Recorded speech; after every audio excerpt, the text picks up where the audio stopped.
La tuberculose a tué 1,6 million de personnes l'année dernière. Les progrès réalisés dans la lutte contre cette maladie ont été considérablement ralentis par la pandémie de coronavirus.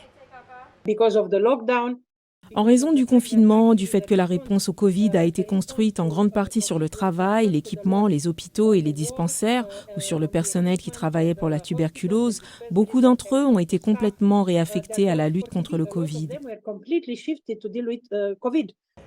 Les médecins affirment que cette situation a entraîné une augmentation du nombre de personnes atteintes de tuberculose non traitées ou non diagnostiquées. L'Inde est le pays où la charge de morbidité est la plus élevée au monde, avec plus d'un demi-million de décès dus à la tuberculose en 2021, soit environ un tiers du total mondial. Mais il existe un espoir de vaincre la maladie au cours de cette décennie. L'Inde a diagnostiqué et traité 2,4 millions de personnes atteintes de tuberculose en 2022. L'Indonésie, le Bangladesh, le Nigeria, l'Afrique du Sud, l'Éthiopie et le Brésil ont aussi progressé. Célébrée le 24 mars, la Journée mondiale de la tuberculose marque l'anniversaire de la découverte par le médecin allemand Robert Koch en 1982 de la bactérie à l'origine de la maladie.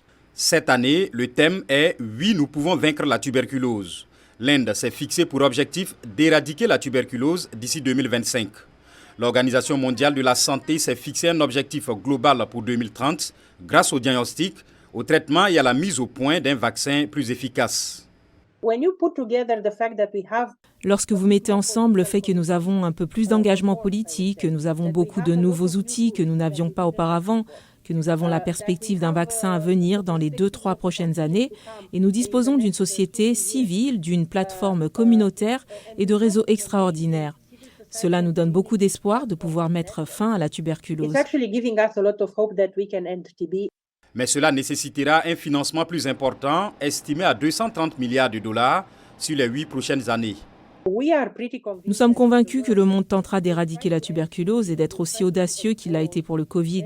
Car pour le Covid, pour le vaccin Covid, 100 milliards de dollars ont été instantanément trouvés.